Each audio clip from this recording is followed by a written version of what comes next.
Hello student, Hindi study point में आपका स्वागत है। आज हम जिस टॉपिक को लेकर आए हैं उसका नाम है अलंकार। अलंकार का हम पहले तात्पर्य, शाब्दिक अर्थ और उसकी परिभाषा के साथ साथ उसके भेदों के बारे में संपूर्ण जानकारी लेंगे।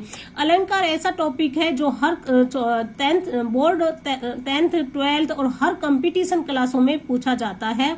और जो बच्चे हिंदी में होते हैं वो तो अलंकार को अच्छी तरह बता देते हैं, जो हिंदी सब्जेक्ट से नहीं होते हैं उनको बहुत दिक्कत होती है। तो इसको इस वीडियो में हम अलंकार को पहचान के लिए भी सरल तरीका से समझाए जाएंगे। तो सबसे पहले हम शुरू करते हैं अलंकार को। तो अलंकार का तात्पर्य क्या होता है? तो अलंकार का तात्पर्य होता है, अलंकार शब्द है वो दो शब्दों से मिलकर बना है बच्चों। पहले तो अलम और दूसरा है कार। तो इन दोनों का जो अर्थ होता है, अलम का अर्थ हुआ भूषण या सजावट। अब कभी कभी कंपटीशन क्लासों में ये भी पूछा जाता है अलंकार का शाब्दिक अर्थ क्या होता है। तो अलंकार का शाब्दिक अर्थ होता है आभूषण या गहना। बच्चों, जैसे जिस तरह से एक नारी हो चाहे पुरुष हो कोई भी हो, कपड़े पहनने में और अगर हम कोई आभूषण नहीं पहने तो वो हम उस शोभित अच्छे नहीं लगते उस पर, ठीक है ना। उसी प्रकार से काव्य भी है। अगर काव्य में आभूषण मतलब आभूषण को किसे कहा गया? अलंकार। यानी अलंकार का प्रयोग नहीं करेंगे तो जो काव्य और कविता होती है वो बिल्कुल ही नीरस हो जाती है। इसलिए काव्य की शोभा बढ़ाने के लिए जिस धर्म का प्रयोग किया जाता है वे अलंकार होते हैं। अब बच्चों हम समझेंगे अलंकार के भेद। अलंकार के 3 भेद होते हैं। पहला है शब्द अलंकार, दूसरा है अर्थ अलंकार, तीसरा है उभय अलंकार। अधिकतर हिंदी में शब्द अलंकार और अर्थ अलंकार के बारे में ही कंपटीशन में पूछा जाता है, लेकिन एक उभय अलंकार भी बहुत छोटा सा टॉपिक है, इसको भी हम क्लियर बात करेंगे। लेकिन आज के वीडियो में हम केवल शब्द अलंकार को ही बहुत अच्छी तरह से डिटेल में पढ़ेंगे, क्योंकि जो अलंकार है उसके जो 2-3 नंबर आते हैं वो हमारे कहीं भी नहीं जाए। तो आइए हम सबसे पहले लेते हैं शब्द अलंकार कहते किसे हैं। जहां किसी कथन में विशिष्ट शब्द प्रयोग के कारण चमत्कार अथवा सौंदर्य आ जाता है वहां शब्द अलंकार है। यानी जहां किसी विशिष्ट कथन से यानी विशिष्ट शब्द के कारण जो काव्य में चमत्कार होता है वहां शब्द अलंकार होते हैं। उदाहरण से समझ लो बच्चों कि वह बांसुरी की धुनी कानी परे कुल कानी ह्यो तजी भाजती है। यानी यहाँ वह बांसुरी की धुनी कानी, कानी का अर्थ क्या हो रहा है यहाँ पर? पहले अर्थ तो हो रहा है कान और दूसरा अर्थ हो रहा है यहाँ पर मर्यादा, ठीक है। तो ये दोनों शब्द आ रहे हैं, तो ये क्या हो गया है? शब्द अलंकार हो रहे। क्यों? क्योंकि इन दोनों शब्दों से एक काव्य में चमत्कार उत्पन्न हो रहा है, ठीक है। अब शब्द अलंकार के भी बच्चों 5 तरह के भेद होते हैं जो बहुत इंपॉर्टेंट होते हैं और इसमें हमेशा कंपटीशन क्लासों में इसके बारे में पूछा भी जाता है। तो पहला होता है अनुप्रास, यमक, श्लेष, पुनरुक्ति, वक्रोक्ति। अब बच्चों ये जो 3 है ना, ये 3 एक अनुप्रास, यमक और श्लेष, इसमें बहुत ही इंपॉर्टेंट है। ये तीनों के बारे में ज्यादातर पूछा जाता है। पुनरुक्ति और वक्रोक्ति के बारे में पूछा लेते हैं, बहुत कम पूछते हैं। हर कंपटीशन क्लासों में अनुप्रास, यमक और श्लेष के बारे में अधिक पूछा जाता है और इसकी पहचान कैसे की जाती है इसका भी हम डिटेल में समझते हैं।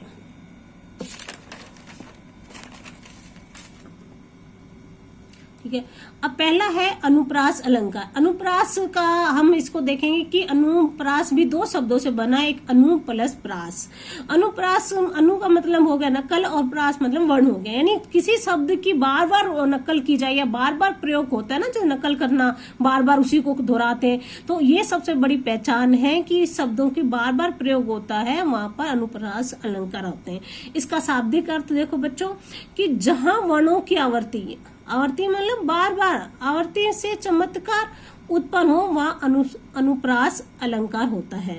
अब उदाहरण देखो कि कल कानन कुंडल मोर पंखा उर्पे बनमाल विराजती है। यानी क्या कौन से वर्ण का प्रयोग हो रहा है यहाँ पर? कै वर्ण का। कै, कानन में भी कै, कुंडल में भी कै का प्रयोग हो रहा है और बाद में 2 शब्द प्रयोग है, बै और बै। यानी जहां पर वर्ण की आवर्ती बारी बारी होती है वहां तो अनुप्रास अलंकार आएंगे। ये ही इसकी पहचान है। एक और उदाहरण से समझेंगे हम इसको अच्छी तरह कि चारू चंद्र की चंचल किरणें खेल रही है जल थल में। तो यहाँ कौन से 2 वर्ण का प्रयोग हुआ है? पहले में तो हुआ है चारू में च च और च वर्ण का प्रयोग हो रहा है। ठीक है बच्चों, जो अनुप्रास अलंकार है उसकी बहुत अच्छी जल्दी पहचान हो जाती है कि जहां वर्ण बारी बारी आते हैं वो अनुप्रास अलंकार है। और दूसरे में हो रही है लय में, जैसे खेल, लय, लय और लय। ठीक है, तो यानी वर्ण की बारी बारी जो आवर्तियां हो रही है तो वो अनुप्रास अलंकार है। ठीक है, दूसरा आता है यमक अलंकार। यमक अलंकार किसे कहते हैं कि जब एक ही शब्द हो, दो या दो से अधिक बार आए और उसका अर्थ हर बार भिन्न हो। यहाँ तो अनुप्रास में तो क्या हो रहा था बच्चों की वर्णों की आवर्ती बारी बारी हो रही है, और यमक में क्या हो रहा है कि शब्द एक ही शब्द दो बार से या दो से अधिक तो आ जाएगा और अर्थ होगा ना वो हर बार भिन्न होगा, चाहे आवर्ती उसके बाद की हो, लेकिन उसका अर्थ होगा, जो शब्द का अर्थ होगा वो भिन्न होगा। ये यमक की पहचान है। और यमक की ये पहचान होती है कि ये युगम और जोड़े से आता है। कैसे युगम और जोड़े में आता है इसको हम समझते हैं। देखो उदाहरण के द्वारा कि काली घटा का घमंड, घटा नभ मंडल तारक विरद खिले, है ना। तो घटा शब्द का कितने बार प्रयोग हो गया? 2 बार। ठीक है, इसमें कवि क्या कह रहा है कि जब शरद ऋतु आती है तो क्या होता है कि काली घटाओं का जो घमंड होता है वो कम हो जाता है, क्योंकि उसकी वैल्यू कम हो जाती है ना, इसलिए। तो यहाँ घटा शब्द के 2 अर्थ भिन्न हुए हैं कि पहले तो काली घटा आ गई, ठीक है, काले बादल है, लेकिन घटा दूसरा जो घटा आया है वो आया है कि कम हो गया, यानी मान कम हो गया काली घटा का। जैसे सावन भादों में अधिक मान होता है, वैसे शरद ऋतु में काली घटा का घमंड कम हो जाता है। तो अब दोनों शब्द बार बार आने के बाद भी इसका अर्थ क्या लिया गया है? भिन्न लिया गया है। तो यहाँ क्या हो गया? यमक अलंकार होगा। एक ये देखिए, कनक कनकते सो गुनी मादिकता अधिकाए, वा खाए बोराए जग या पाए बोराए। अब कनक कनक 2 बार युगम आ रहा है, ठीक है, एक ही शब्द को 2 बार प्रयोग हो रहा है, 2 युगम हो गए, ठीक है। लेकिन इसका अर्थ देखिए, एक तो कनक हो गया सोना, कनक मतलब होता है सोना, दूसरा कनक मतलब होता है धतूरा, ठीक है।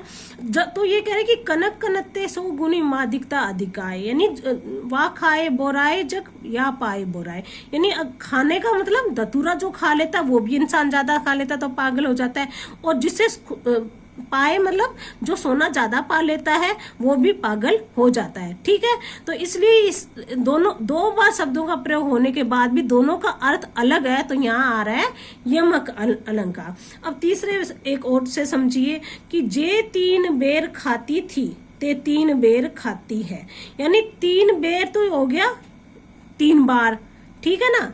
अब ये देखो आ गया शब्द 3 बेर 3 बेर, लेकिन अर्थ क्या है? दोनों के भिन्न है, यानी एक तो अर्थ है 3 बार और एक है 3 बेर के दानों का प्रयोग किया गया है। तो ये बहुत ही आराम से समझ में आ जाएगा कि ये यमक अलंकार है। ये पहले में तो होगा कि जहाँ वर्णों की आवर्ती बारी बारी आएगी उसे तो अनुप्रास अलंकार कहलाएगा, और दूसरे यमक में क्या होगा कि शब्द युगम में जो होंगे 2 बार आएगा, 3 बार आ जाएगा, लेकिन अर्थ अलग हो, वो यमक अलंकार की पहचान है। अब बच्चों देखो, ये तीसरा है श्लेष अलंकार। श्लेष का इससे अर्थ सही है कि श्लेष का अर्थ होता है चिपका हुआ, जो चिपका हुआ होता है वो श्लेष अलंकार होता है। अब इसका अर्थ ये श्लेष अलंकार होता है बच्चों, ये थोड़ा सा टिपिकल भी हो जाता है, क्योंकि इसको जो हिंदी वाले होते हैं वो तो अच्छी तरह समझ लेते हैं, जिसे कम नॉलेज होता है वो समझ नहीं पाता, तो इसको अच्छी तरह समझेंगे। यहाँ कि कविता में जहाँ एक ही शब्द से अर्थ चिपके हो वहां श्लेष अलंकार होता है, यानी एक शब्द के कई अर्थ निकल रहे होते हैं। जैसे कि अब सुन देखो उदाहरण के द्वारा कि चरण धरत चिंता करत चितवत चहु और सुमरन को ढूंढत फिरत कवि व बिचारी चोर। सुमरन मतलब हम किसी का सुमरन करते हैं, ज्ञान लेते हैं, या हम उसे बार बार पाने की इच्छा करते हैं ना, तो सुमरन जो है ये श्लेष अलंकार है। कैसे? अब इनका तीनों में जो है कि कवि और व्यभिचार और चोर, इस तीनों में ही अलग अलग अर्थ है। देखो कि सुमरन में कवि तो क्या करता है कि हमेशा कविता जब करेगा तो अच्छे अच्छे शब्दों का प्रयोग करेगा ताकि उसका काव्य बहुत ही सुंदर और मन को छूने वाला हो। तो वो सुमरन में क्या ढूंढता है, अच्छे शब्दों को ढूंढता है। कौन, कवि। और जो बेविचारी इंसान है, जो भोगी इंसान होता है, वो क्या करेगा, हमेशा अच्छा रंग रूप का अपने आप में बनने ठहरने के लिए सुमरन का प्रयोग करेगा। और जो चोर होता है, चोर को क्या मतलब होता है, उसे तो सोना से मतलब होता है, यानी वो अपने किसमें सुमरन को ढूंढता है, वो सोना ढूंढने में अपना समय लगाता है। तो तीनों में ही, यानी एक शब्द के तीनों में अलग अलग अर्थ है, यानी चिपका हुआ है जो है वो है सुमरन शब्द, तीनों में भिन्न भिन्न अर्थ लिए हुए हैं। तो ये श्लेष अलंकार होंगे। और कभी कभी आप बच्चों ये भी देख लेना, उपमा और यमक की तो बहुत अच्छी तरह से पहचान हो जाती है, और जब उन दोनों को लगा के देख लेना, वो दोनों नहीं मिले तो ये तीसरा आप इसमें श्लेष में भी टिक कर सकते हैं। एक और टॉपिक देखिए, उदाहरण इसका कि मगन को देखी पट देत बार बार। मगन कौन क्या हो गया, भिखारी याचक होता है जो, उसको देखकर पट मतलब दरवाजा है ना, तो उसको देत बार बार। अब इसमें पट को देखो, पट है इसे श्लेष क्या है कि पट है ना, मगन मतलब याचक, भिखारी को देखकर एक तो क्या कहते हैं, याचक को वस्त्र बार बार देता है, ठीक है ना, पट मतलब वस्त्रों का प्रयोग हो रहा है, तो ये याचक को बार बार देता है। एक पट में क्या होता है कि भिखारी यानी याचक को देखकर दरवाजा बंद कर लेते हैं।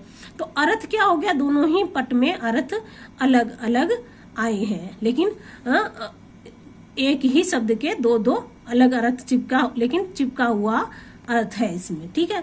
अब चौथा है पुनरुक्ति अलंकार, जहां कविता में एक शब्द दो या दो से अधिक बार आए। अब इसमें शब्द, इसमें ध्यान रखना बच्चों कि एक शब्द दो या दो से अधिक बार आए किंतु अर्थ एक ही हो, यानी वो 2 बार आए चाहे 3 बार, पुनरुक्ति से मतलब समझ लिए, जिसकी बारी बारी रिपीट होता रहता है उसे पुनरुक्ति होती है, ठीक है ना। यानी एक शब्द 2 या 2 से अधिक बार आए लेकिन अर्थ एक ही हो, वहां पुनरुक्ति अलंकार होती है। जैसे मधुर मधुर मेरे दीपक जले, तो मधुर मधुर 2 शब्द आ गया है तो इसका अर्थ एक ही हो गया, मधुर मधुर मतलब मीठा सुंदर सुंदर मेरे दिल में दीपक जले। करत करत अभ्यास के जड़मती होए सुजान। अब ये देखो 2 बार आ गया एक ही शब्द, लेकिन अर्थ क्या है इसका, एक है। करत करत मतलब बारी बारी अभ्यास करने पर, तो वो अगर जो पत्थर पर भी है ना जो रस्सी होती है वो अपने निशान छोड़ देती है ना। हम बारी बारी जो भी कार्य को करेंगे, दोहराएंगे तो हमें सफलता जरूर मिलेगी। तो ये पुनरुक्ति अलंकार होगा। अब लास्ट है कि वक्रोन्ति अलंकार। वक्रोन्ति का मतलब ही टेढ़ा होता है कि हमें कोई बात कह रही है और वो इंसान उस बात का गलत अर्थ ले लेता है। वक मतलब तो होता है टेढ़ा, ठीक है, और उक्ति मतलब कथन, यानी हम बोल क्या रहे हैं और अगला सामने क्या समझ रहा है, तो वो वक्रोन्ति होती है। इसका अर्थ होता है टेढ़ा, ठीक है। तो उदाहरण देखते हैं कि कौन द्वार पर, राधा मैं हरि, यानी राधा पूछ रही है कि द्वार पर कौन है, ठीक है। तो भगवान श्री कृष्ण कहते हैं कि राधा मैं हरि, तो राधा को पता है कि हरि बोल रहे हैं, लेकिन वो जानकर उनको जवाब में कहती है कि वानर का यहाँ क्या काम है, वानर तो पेड़ों पर जाके उछले कूदे। तो इसका मतलब हो गया कि टेढ़ा जवाब कौन दे रही है, राधा कृष्ण जी को दे रही है। तो बच्चों आज के लिए हमारे शब्द के अलंकार यहीं कंप्लीट होते हैं। नेक्स्ट वीडियो में हम अर्थ अलंकार और अव्यय अलंकार के बारे में पढ़ेंगे, और आप ज्यादा से ज्यादा शेयर और सब्सक्राइब जरूर कीजिए। Thank you.